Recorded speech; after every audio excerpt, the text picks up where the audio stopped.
all of them. I love the mixture. I love the temple.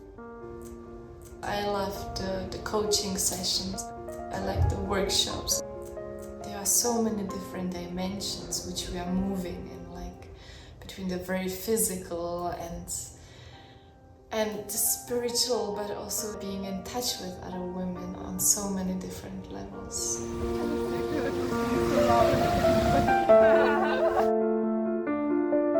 The biggest change for me is to really like coming into my body.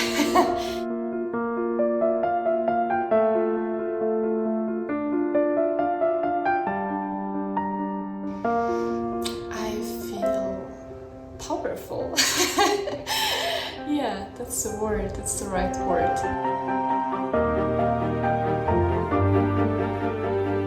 Just coming back to myself.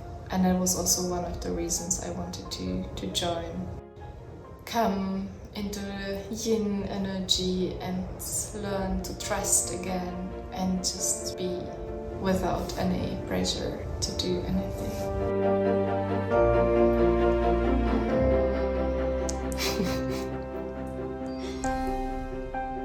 It's like a sun.